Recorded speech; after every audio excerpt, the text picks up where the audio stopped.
Sparrows, Chapter 13.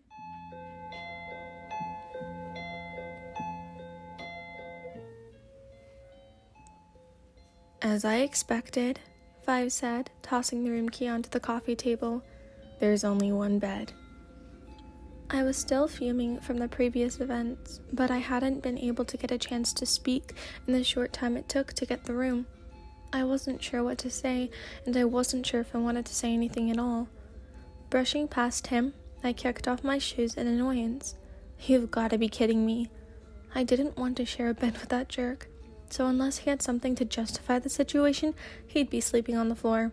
I would have made him sleep in the car, but I was scared to be alone in the motel with that creepy man. Not kidding, he said, shrugging his shoulders. Great. This is like the plot of every romantic fanfiction out there. The boy laughed. I always called it cliché, but here it is, happening right now. I raised an eyebrow. So you read fanfictions? No, but Klaus does. Interesting. I don't suppose the shower here is any good? He mumbled under his breath, starting to unbutton the jacket of his uniform. A few minutes later, he paused and turned to look at me. Do you want to go first? First for what? I questioned. To take a shower. No, I don't trust the water in this place. Very well then, he stated, tossing his jacket onto the bed and striding into the bathroom. As the door clicked shut behind him, I heard the sound of running water start to trickle through the thin walls. Letting out a sigh, I wandered over to the cream-colored mattress and collapsed onto it in exhaustion. I had so much on my mind. I had so much I wanted to talk to him about. I didn't really know how to have a serious conversation with him, because it always ended up in a fight, a sarcastic battle, or someone storming out of the room. It never really ended well, and I doubted we would either. Turning to my right, I noticed his jacket lying next to me, the navy fabric clashing against the bed sheets. Picking it up, I brought it closer to me in interest. It smelled slightly like bitter coffee, faded cologne, and car exhaust. Coffee addict. I laughed under my breath, setting it back down. Then I stopped myself. I was supposed to be mad at him. I was supposed to yell at him for kissing me back in the lobby and not noticing the scent he carried. Those were classic signs of mild infatuation. I knew all about that subject, and I didn't want to fall back through that hole again. Closing my eyes, I tried to let my mind wander away from the sounds of the shower running in the room next door. Away from Five. Please tell me you aren't dead, a voice said suddenly, uprating into the room. I shot up, dizzy with surprise. As soon as I decided not to think about Five, he had happened to appear right in the room. Wonderful. He had changed back into the base of his uniform, but his hair was still dripping with water. Will you stop scaring me like that? I huffed, turning away. And why would I be dead? You were oddly silent. That's not odd. It is. He grinned, leaning against the wall. I was waiting for you to bust the door down and try to kill me. I stuck out my tongue in offense, rolling my eyes. Killing you takes too much time. So you do want to kill me? As of now, yeah. Do it then. I cocked a brow in confusion. What? Kill me? No, I stated, slumping back onto the bed. I'm not going to do that. Why not? Five pressed, his sarcastic tone creeping back in. Is it because you don't know how to use your powers? Oh, shut up. Why won't you tell me? Because my powers are my business and not yours. Just spit it out.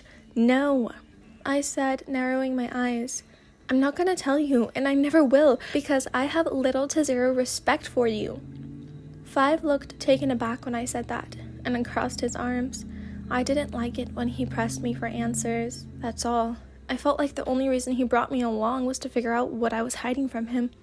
I'm a person, not a Rubik's Cube. I'm not something he has to solve. You don't respect me? He said softly, brushing his damp hair out of the way. Why? Just forget it, Five. You can tell me. Well, why don't you tell me what the hell you did back there? I said, sitting back up. Why aren't we talking about that instead? Talking about what? The fact that you kissed me? Once it clicked in his mind that it wasn't something I had forgotten about, Five let out a heavy sigh. He looked like he didn't know what to say.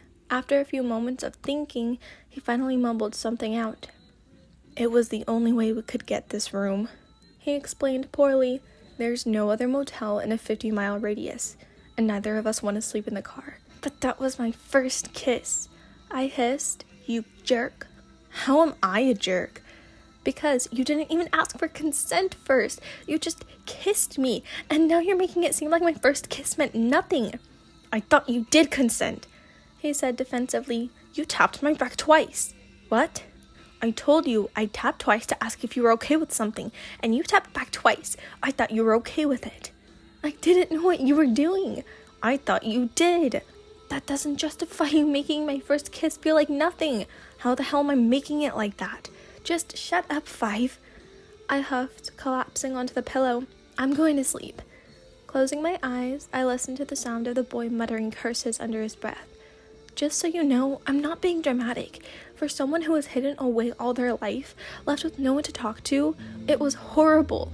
To top it all off, I had my first kiss taken away by some miscommunication. That sucks. It really sucks." Staring into the pitch-black void of my mind, I tried to ignore the sound of Five clambering in next to me, the sheets crumbling around him. I tried to ignore his entire presence as I drifted off to sleep, but before I could, I heard him mutter something under his breath. "It meant something," he said.